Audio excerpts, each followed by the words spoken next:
સમગ્ર ભારતીય જીવનમાં પોતાના ગ્રંથો દ્વારા અને તીર્થોસ્થાન દ્વારા ભક્તિ ભાવના અને પરમ તત્વ પરની શ્રદ્ધાનો અપૂર્વ કેવો મહાસાગર લહેરાવતા કાર્યો જે સાચા અર્થમાં ભારતીય જીવનમાં એક અનોખા સંત તરીકે જેમની કે સમૃદ્ધિ અજરામર રહી છે. કારણ કે જેની ભારતમાં ચાર દિશામાં કે સનાતન ધર્મના ચાર મઠની સ્થાપના કરી, તો જાણીએ કે કઈ દિશામાં કયા મઠની સ્થાપના કરી અને કોણે આ મઠની સ્થાપના કરી.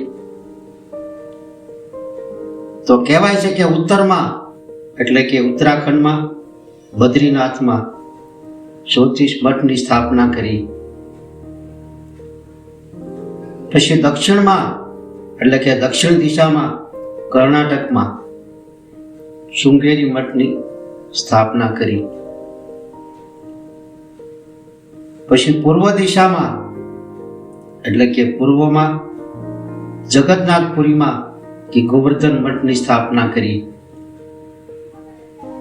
પછી પશ્ચિમમાં એટલે કે ગુજરાતમાં દ્વારકામાં શારદા પીઠની સ્થાપના કરી. આવી રીતે કે ભારતમાં ચાર દિશામાં સનાતન ધર્મના ચાર મઠની સ્થાપના કરી. એવી મહાન વિભૂતિને આજે આપણે યાદ કરીએ તો એ છે જગતગુરુ આદિ શંકરાચાર્ય. તો કહેવાય છે કે એક દિવસ જગતગુરુ આદિ શંકરાચાર્ય કાશી કામકોટી એક ઝાડ નીચે કે બેઠા હતા અને એવી નિજાનંદની મસ્તીમાં મસ્ત બની અને પ્રકૃતિને નિહાળતા હતા. એમાં કેવા ચાર યુવાનો તેમની પાસે આવ્યા અને દંડવત પ્રણામ કરી ને યુવાનો બેઠા. પછી આદિ શંકરાચાર્યને એક યુવાને પ્રશ્ન કર્યો કે પ્રભુ, માણસ રોજ મંદિરે જાય છે, ભગવાનને દંડવત કરે છે અને ભગવાનની મૂર્તિના દર્શન કરે છે, છતાં ભગવાન તેમની સામું પણ જોતા નથી અને ભગવાન તેમની સાથે વાત પણ કરતા નથી. તો પ્રભુ, આ મંદિરે જવાથી શું ફાયદો? આવો કે એક જિજ્ઞાસુનો પ્રશ્ન સાંભળી અને આદિ શંકરાચાર્ય કહે છે કે વાલા, બાળકો રોજ સ્કૂલે જાય એ શા માટે જતા હશે? ત્યારે જિજ્ઞાસુએ કીધું કે પ્રભુ, એ તો શિક્ષણ માટે જાય છે, સામાજિક નોલેજ માટે જાય છે, ને જો એ બાળક સ્કૂલે ન જાય તો એ બાળક અભણ રહી જાય, તેમનું નોલેજ વધે નહીં, એટલે બાળક રોજે સ્કૂલે જતું હોય છે.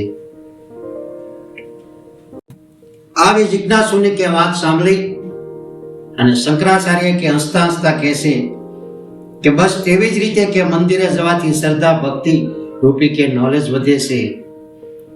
આધ્યાત્મિક એટલે આત્મજ્ઞાનની કે જીવનમાં ઝલક આવે છે, અંતર્મુખ થવાનું શિક્ષણ મળે છે. આવી કે આદિ શંકરાચાર્યના મુખમાંથી અમૃતમય વાણી નીકળી અને એ વાણી સાંભળતા જ જિજ્ઞાસુના પ્રશ્નનો એમને જવાબ મળી ગયો. પછી તો કે જિજ્ઞાસુ અંતર્મુખ થઈ અને સત્સંગ સાંભળવા લાગ્યો.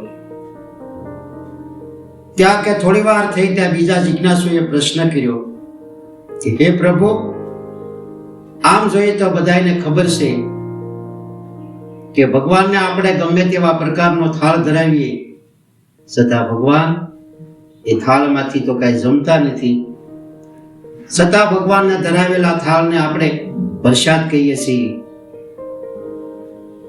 તો તેમાંથી ભગવાન શું ગ્રહણ કરતા હશે કે તે પ્રસાદ બની જાય? તો શું પ્રભુ આ એક પ્રકારનું પાખંડ નથી લાગતું? આમાં મને તો કંઈ પણ સમજાતું નથી. એટલે પ્રભુ આપ કૃપા કરી અને મને આ સમજાવો ને અને મારા મનનું સમાધાન થાય તેવું કરો ને. આવો કે જિજ્ઞાસુનો પ્રશ્ન સાંભળી અને આદિ શંકરાચાર્ય તેમને એક દૃષ્ટાંત આપી અને સમજાવે છે. અને એ દૃષ્ટાંતમાં પણ એવો સરસ મજાનો જવાબ આપે છે. એ જવાબ સાંભળતા જ આપણા સર્વનું મનનું સમાધાન થાય એવો સરસ જવાબ છે. અને કહે છે કે એમ કહીને આદિ શંકરાચાર્ય કહે છે કે માની લો એક સોકે લાડવાની ભરી હોય અને સોકેમાંથી થોડા લાડવા લઈ એક બોક્સમાં લઈ અને કોઈ પણ મંદિરે કે ભગવાનને ધરાવવા માટે લઈ જતા હોય અને રસ્તામાં કોઈ જાણીતો માણસ મળે નહીં. માણસ પૂછે કે ભાઈ તમે કઈ તરફ જાઓ છો અને આ તમારા હાથમાં શું છે? એટલે તરત માણસ બોલે કે ભાઈ હું મંદિરે ભગવાનના દર્શન માટે જાઉં છું અને મારા હાથમાં આ લાડવાનું બોક્સ છે.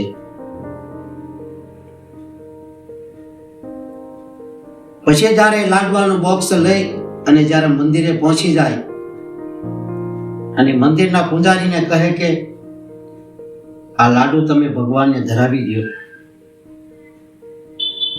પણ કે મંદિરે એવા ભીડના કારણે કે પૂજારી એ ધરાવવાનું ભૂલી જાય અને પછી જ્યારે પૂજારીને યાદ આવે કે આ લાડુ મારે ધરાવવાના બાકી રહી ગયા એટલે એ તરત પૂછે કે ભાઈ આ લાડુ કોના છે? તો તરત આપણે બોલીએ કે લાડુ તો મારા છે. પછી કે પૂજારી એ લાડુ લઈને ભગવાનના શરણમાં ધરાવી અને પછી પાછા આપે.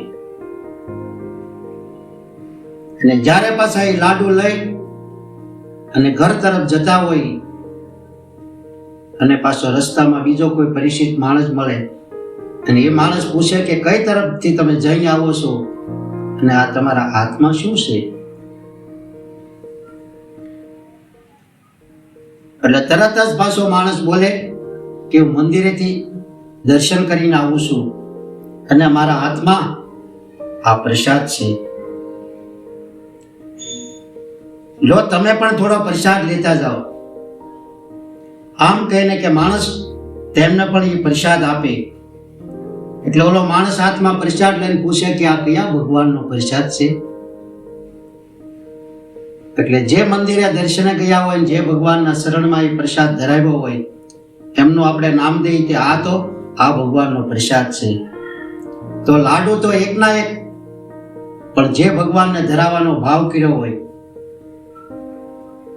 તે જ ભગવાનનો એ પ્રસાદ બની જાય છે. તો આમાં આદિ શંકરાચાર્ય જે કહે છે એ વાત સમજવા જેવી છે કે લાડુ તો સોકીમાંથી લઈને કે ભગવાનને ધરાવવામાં આવ્યા હતા. પછી ભગવાનને ધરાવ્યા પછી લાડુ તો તે શોકીના જ હતા.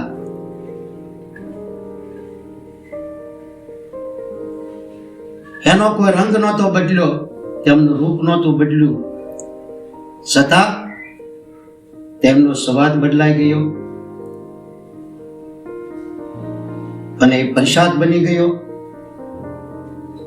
તો એ લાડુમાંથી કે ભગવાને શું ગ્રહણ કર્યું છે કે તેમનું નામ બદલાઈ ગયું અને એ પ્રસાદ બની ગયો. તો કહેવાય છે કે ભગવાન ભાણાને નહીં પણ કે ભાવનાને જમે છે. કેમ કે લાડુ ભાવથી ભગવાનને શરણે ધરાવવામાં આવ્યો હતો એટલે તેમાં પ્રસાદનો દિવ્ય સ્વાદ આવવા લાગ્યો અને એ પ્રસાદ બની ગયો.